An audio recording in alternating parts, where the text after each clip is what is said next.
Film के मुख्य पात्र हैं हैरी बोफर, एक युवा और बेफिक्र भारतीय मूल का व्यक्ति। वह सोशल मीडिया पर सक्रिय दिखते हैं, नियमित ट्वीट्स और इंस्टाग्राम पर फोटो डालते हैं। अभी वह क्लोई के संग लंदन के एक अपार्टमेंट में निवास करते हैं। प्यार तो करते हैं, पर माता पिता से चर्चा नहीं की, पर जल्दी ही बताने का वादा है। वह गांव के घर के लिए सामान पैक कर रहे हैं। हैरी उत्साह से भरे क्लोई को विदा कर जाते हैं। अगले दृश्य में वह स्थानीय मेट्रो स्टेशन पर पहुंचते हैं, जो लोगों से भरा हुआ है। कुछ लड़कियां एक टिकटॉक वीडियो बना रही होती हैं और हैरी अचानक से फ्रेम में आ जाते हैं, लेकिन वह प्रतिक्रिया नहीं करते और अपने मार्ग पर चलते रहते हैं। एस्केलेटर पर चढ़ते हुए उन्हें एक व्यक्ति नजर आता है जो कुछ सामान लगता है, पर वे आगे बढ़ जाते हैं। कुछ समय बाद वह एक बेंच पर बैठते हैं, जो एक नस्लवादी अधेड़ उम्र की महिला के बगल में है। वह तुरंत उठकर जाती है और देश की स्थिति की शिकायत करती है। हैरी इस सब के लिए अभ्यस्त प्रतीत होते हैं, इसलिए वह ज्यादा ध्यान नहीं देते और जब मेट्रो आती है तो वह उसमें चढ़ जाते हैं। दृश्य फिर कट होता है 30 मिनट बाद का और हैरी अपने गंतव्य के करीब होते हैं और कंपार्टमेंट में कुछ यात्री होते हैं। लेकिन अचानक उन सभी को उनके फोन पर सूचनाएं प्राप्त होती हैं, जो उन्हें चिंतित कर देता है। जब हैरी अपना फोन चेक करते हैं तो वह बहुत हिल जाते हैं। पता चलता है कि केंद्रीय जंक्शन पर एक बम धमाका हुआ है, वही स्टेशन जहां से वह अभी अभी चढ़े थे। जैसे ही पैनिक फैलता है क्योंकि यात्री अपने प्रियजनों से फोन कॉल्स प्राप्त करने लगते हैं। रिपोर्ट्स बताती हैं कि कुछ लोगों की मृत्यु हो गई है, लेकिन अपराधी अभी भी फरार है। हैरी को परेशान प्रेमिका का कॉल आता है और वे उसे ठीक होने का भरोसा दिलाते हैं। कुछ समय बाद वह स्टेशन से उतरते हैं और अपने पिता रमेश से मिलते हैं, जो उन्हें रास्ते में लेने आए हैं।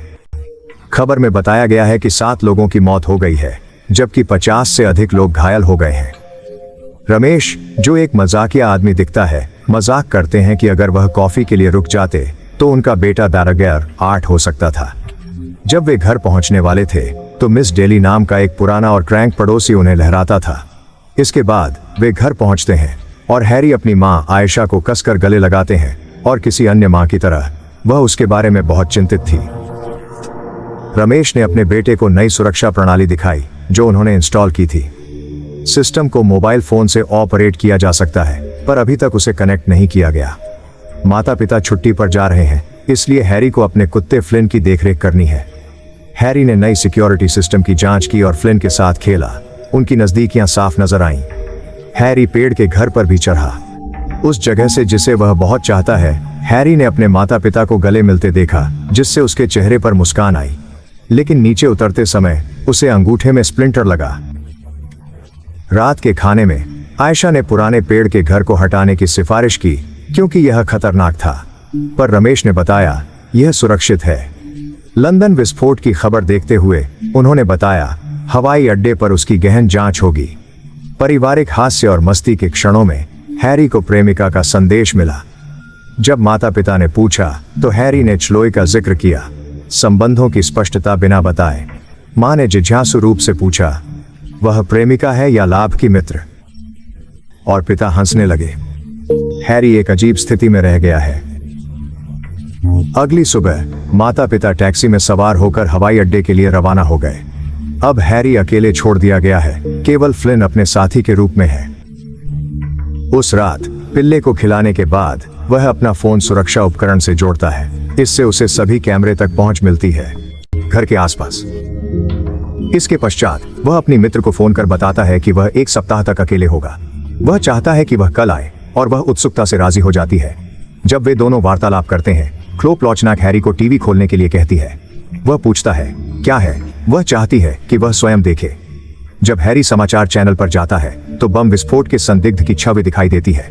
वह व्यक्ति बिल्कुल उसके समान लगता है और उसके वस्त्र भी मिलते जुलते हैं। यह हैरी को चिंतित करता है और वह अस्थिरता से बोलता है कि यह वह नहीं है। क्लोए से अनुरोध करता है कि वह उसकी तुलना संदिग्ध से न करे। इसके बाद वे उनकी बातचीत समाप्त करते हैं और अगले दिन मिलने का निश्चय करते हैं।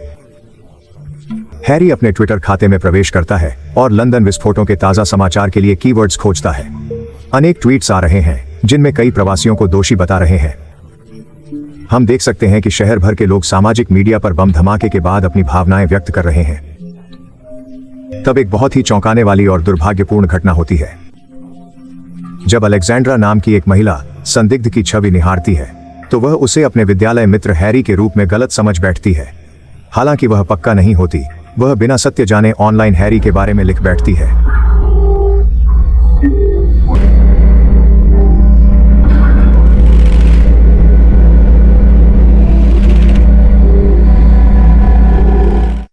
ट्विटर पर लोगों के दबाव देने के बाद अलेक्जेंड्रा आखिरकार हैरी की तस्वीर ऑनलाइन डालने का निर्णय लेती है और देखते ही देखते वह तस्वीर इंटरनेट पर वायरल हो जाती है और हजारों लोग उसे आतंकवादी मानने लगते हैं। वे हैरी की सामाजिक मीडिया प्रोफाइल से उसकी तस्वीरें निकालकर ट्विटर पर पोस्ट करने लगते हैं।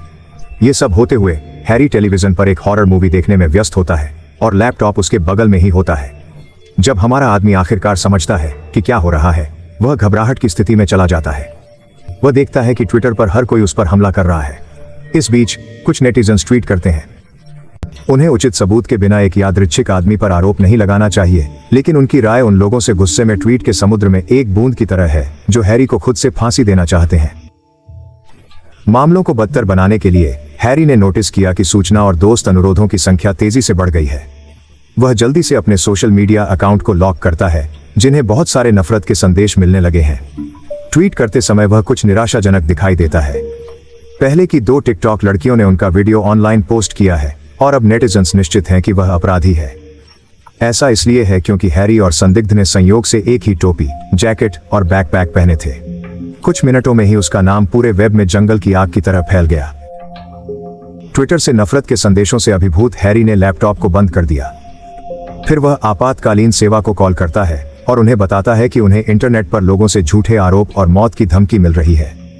हालांकि अपनी घबराहट के कारण वह पूरी दुविधा को अच्छी तरह से समझाने में विफल रहा, लेकिन उन्होंने अभी भी उल्लेख किया कि लोग सोचते हैं कि वह बमबारी है। ऑन ऑपरेटर ने कहा कि यह काफी आम है, यह मानते हुए कि स्थिति गंभीर नहीं है और वे अगले कुछ दिनों में संपर्क में रहेंगे। इसके बाद हैरी अपने कई करीबी दोस्तों को मदद के लिए बुलाने की कोशिश करता है। इनमें से कोई नहीं पहुंचता है। स्पष्ट है कि अब वे उससे कोई संबंध नहीं रखना चाहते। वह क्लो को ही बुलाता है, जिस पर अब भी भरोसा है। अनेक कॉलों के बाद क्लो कॉल का उत्तर देती है, पर बातचीत से हिचकिचाती है। नेटिजन्स को हैरी के साथ उसके संबंध की जानकारी हो गई है, इसलिए वे उसकी फोटो सोशल मीडिया पर साझा करते हैं। हैरी उससे अपना समर्थन करने की विनती करता है, पर वो मना कर देती है। फिर वह कॉल काट देती है और बाद में अपने कुत्ते को बाहर जाने देती है। हैरी कुत्ते को छोड़ देता है, लेकिन जब कुत्ता बाहर कुछ पर भौंकता है तो वह तुरंत उसे अंदर ले आता है। इसी दौरान लोग उसे सजा देने के विभिन्न तरीकों पर विचार करते हैं। उन्होंने सोचा वे पुलिस से भी जल्द उसे पकड़ लेंगे और न्याय दिलाने को तत्पर हैं। नेटिजन्स उनके पते की सुराग खोजने के लिए उनके निजी जीवन में घुसपैठ करते हैं। क्लो के अनुसार उन्होंने लंदन में उसके फ्लैट को खोजा। इसके अलावा वे उसके माता पिता के काम की जानकारी पता लगाते हैं और आखिर में गांव में उसके परिवार के घर को लोकेट करते हैं, वो स्थान जहां अब हैरी रहता है। आधी रात के घड़ी के साथ हैरी को चल रही स्थिति के कारण सोने में परेशान हो गया। वह लिविंग रूम में जाता है और अपने लैपटॉप की जांच करता है। वह केवल मौत की धमकी और नफरत के संदेश देख सकता था। दुर्भाग्य से टीवी पर कुछ समाचार चैनलों ने भी संदिग्ध के रूप में उनकी तस्वीर दिखाना शुरू कर दिया है। वे बिना किसी उचित जांच या जांच के ये सब कर रहे हैं। तभी घर में लैंडलाइन बजती है। जब हैरी ने इसे उठाया तो दूसरे छोर पर आदमी ने कहा कि मिस्टर रमेश का रक्त परीक्षण सामने आ गया है। यह हैरी को भ्रमित करता है क्योंकि समय अभी सुबह 2 बजे है और वह सोचता है कि इस समय क्लिनिक क्या कहेगा। जवाब में उसने उसे पाकर जलाने की प्रतिज्ञा ली और एक भयभीत हैरी ने लैंडलाइन को दूर फेंका। फिर वह घर के आसपास जाकर सभी लैंडलाइनों को निष्क्रिय करता है। थोड़ी देर बाद जब उसने अपने लैपटॉप की जांच की तो उसे पता चला कि लंदन में उसका अपार्टमेंट तोड़फोड़ कर दिया गया था। वे इसे आतंकवादी परत कह रहे हैं, अब यह महसूस करते हुए कि उन्हें यहां पाने से पहले यह केवल समय की बात है। हैरी एक बार फिर आपातकालीन सेवाओं को कॉल करता है। हालांकि इस बार भी वह स्थिति को स्पष्ट रूप से नहीं समझा सकता। उसने बस कहा कि लोग उसे मारने की कोशिश कर रहे हैं।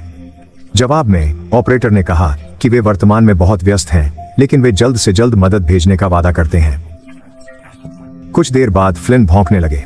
यह हैरी को सतर्क करता है और वह धीरे धीरे कैमरे की जांच करने के लिए सुरक्षा मॉनिटर पर आगे बढ़ता है। उसे डराने की बात है कि एक हमलावर घर में घुस गया है। उसने सुरक्षा कैमरे के लेंस को छिड़काया, इसे बेकार बना दिया और फिर चारों ओर घूमता था। बाहर है। हैरी फर्श पर खींचता है। जब वह एक अनजान व्यक्ति को मुख्य द्वार की दिशा में बढ़ते देखता है। वह फ्लिन को रखने की पूरी कोशिश करता है, लेकिन वफादार कुत्ता घुसपैठियों को देखते ही भौंकना शुरू कर देता है। खुद को बचाने के लिए एक निराश प्रयास में हैरी फ्लिन को ऊपर ले गया, लेकिन दुर्भाग्य से पिल्ला भाग गया और घुसपैठियों का सामना करने के लिए गया। पहले कुछ सेकंड के लिए कुत्ते की भौंकना सुना जा सकता है, लेकिन फिर पूर्ण चुप्पी है। जब हैरी धीरे धीरे सीढ़ियों से उतर जाता है तो उसे एक भयानक दृश्य मिला है। उनके प्रिय फ्लिन को क्रूरता से मार दिया गया था, लेकिन उन्हें शोक का मौका भी नहीं मिला, क्योंकि हमलावर पहले ही घर में प्रवेश कर चुका है। अपने पैर की आंदोलनों और छायाओं की गणना करते हुए हैरी अक्सर खुद को छिपाने के लिए अपनी स्थिति बदलता है। घर में अंधेरा भी उसके पक्ष में काम करता है। हालांकि हर दूसरे गुजरने के साथ उनके जीवित बाहर निकलने की संभावना कम हो रही है। एक बिंदु पर जब हैरी को एक कमरे में कोने में डाला गया तो वह एक सोफे के पीछे छिप गया और एक जोखिम भरा योजना के साथ आया। अपने फोन की मदद से वह ब्लूटूथ स्पीकर चालू करता है जो जोर से संगीत बजाना शुरू करता है। हैरी ने इस विचलन का लाभ उठाया और सामने के दरवाजे पर भाग लिया, लेकिन वहां एक और हमलावर पाया। पता चला कि 2 लोग उसकी हत्या के लिए घर में घुसपैठ कर रहे हैं। बिना किसी विकल्प के छोड़े गए हैरी वापस अंदर दौड़ा और ऊपर की ओर चला गया। उसके बाद वह अपने फोन पर सुरक्षा ऐप का इस्तेमाल करके हमलावरों को ट्रैक करता है। जैसे जैसे वे करीब आए वे लगभग उसे पकड़ने में कामयाब रहे, लेकिन वह एक बार फिर फर्श के ऊपर एक गुप्त डिब्बे में छिप गया और उन्हें बच गया। हैरी ने सोचा कि यह सुरक्षित होगा जब वे कैमरे की नजर से दूर हों, पर जैसे ही वह बाहर निकलता है उसने देखा कि कोई उसका इंतजार कर रहा था। डरते हुए और कहीं नहीं जाने के साथ वह खिड़की से बाहर और छत पर चला गया। हथियारों ने उसे जल्दी से कोने में लिया और उनमें से एक उसे पकड़ने के लिए आगे बढ़ता है, लेकिन ठीक तब हैरी फिसल जाता है और छत से गिर जाता है। वह सौभाग्य से स्विमिंग पूल में उतरा, जो प्रभाव को बफील करता है। कोई समय बर्बाद किए बिना वह अलग थलग जंगल के माध्यम से भाग जाता है।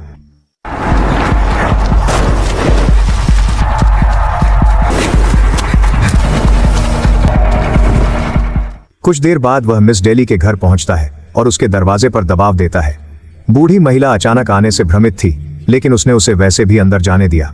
फिर वह उसे सूखने के लिए एक तौलिया देती है और पूछती है कि क्या गलत है। हैरी पूरी स्थिति को समझाने में विफल रहा। वे उस पर कुछ ऐसा करने का आरोप लगा रहे हैं जिसने उसने नहीं किया। उन्होंने उल्लेख किया कि कुछ पुरुष उसके पीछे हैं और उन्होंने पहले ही उसके कुत्ते को मार दिया है। जवाब में मिस डेली ने उसकी मदद करने का वादा किया, लेकिन पहले वह उसके लिए चाय तैयार करना चाहती थी, तापमान बढ़ाने के लिए।